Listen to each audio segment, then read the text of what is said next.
Hey guys, this is Houston Curtis for Card Sharp and coming at you with another Card Player Magazine video supplement for issue number 17. In this issue, I wrote an article about Phil Hellmuth, the poker legend. Now, if you want to know what the article was about, well, go to cardplayer.com and read it. But in the article, I promised you a video at the end, which was Phil's top 10 hands. Now, this video is pulled from a poker instructional DVD that I shot back in 2004 called Phil Hellmuth's $1 Million Poker System. You ready, guys? 1, 2, action! So if you haven't seen it, you can check that out on my website, cardsharp.com. And one thing before we dive in. You see the subscribe button? I need you to hit it. You see the bell? I need you to ding it. You see the like button? Hey, I know you like this video already. Give it a click. It ain't gonna hurt you. Without any further ado, here is Phil Hellmuth and his top 10 hands.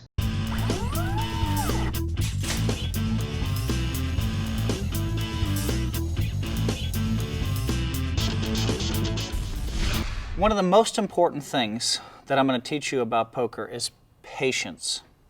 Okay? And this isn't blackjack. Blackjack, you get to play every hand. In poker, if you play every hand, I guarantee you, you will never win, because it's just not the way poker works. Patience is a virtue in life. Patience is a virtue in poker. So what you have to learn how to do is to cut the fat in your game. Fold the losing hands. Play the winning hands. And while you're waiting for the hands, you can carry on a conversation with people. It's a very social game. You can pay attention to what other people are doing. You can listen to your Walkman, as I sometimes do. You can even talk on your cell phone, but not at the World Series of Poker. So right now I'm going to teach you a little bit about the Phil Hellmuth Top 10 system for playing poker. It's a system that seems very restrictive because you're only sticking to the top 10 hands. It's a system which is great for beginners.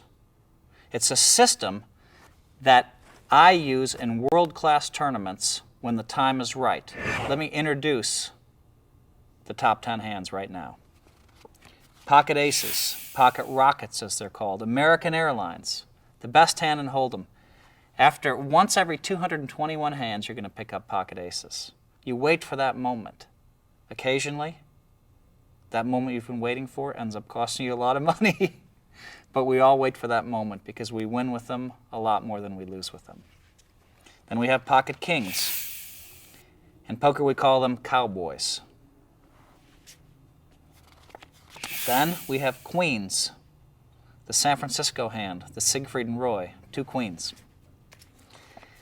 Then we have the ace-king. This is called the big slick in poker.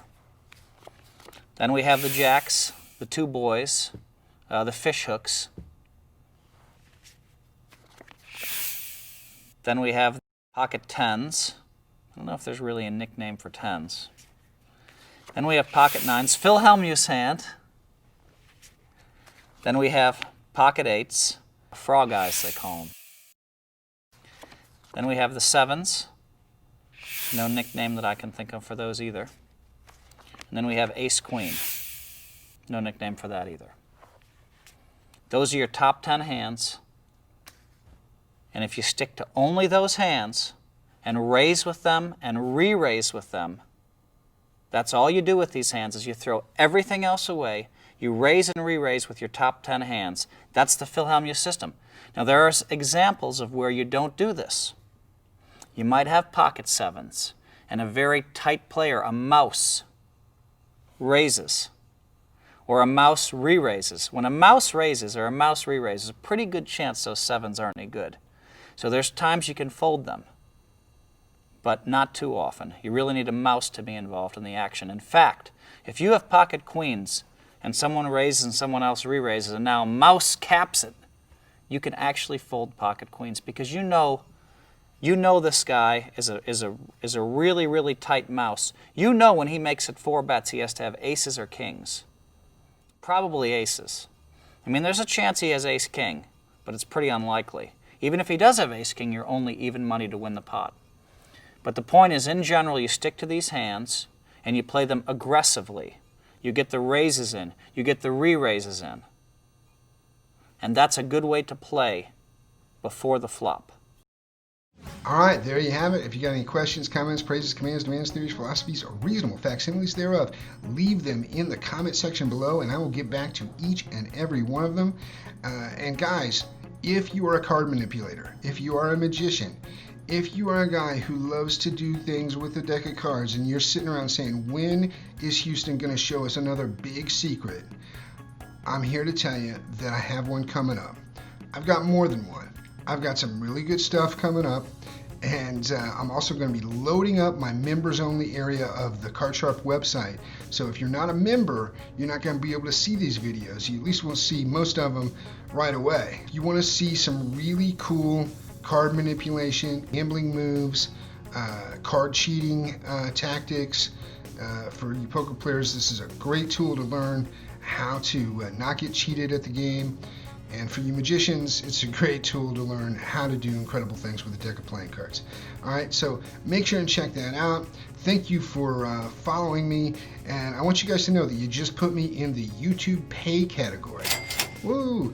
I think I made 32 cents this month, and I only had to get 4,000 hours of content watched this year to do it. So, hey man, I'm gonna be rich once again. All right, this is Houston Curtis for CardSharp saying stay sharp, stay card sharp. Cardsharp.com. Hey mom, are the enchiladas ready? Get out of my basement.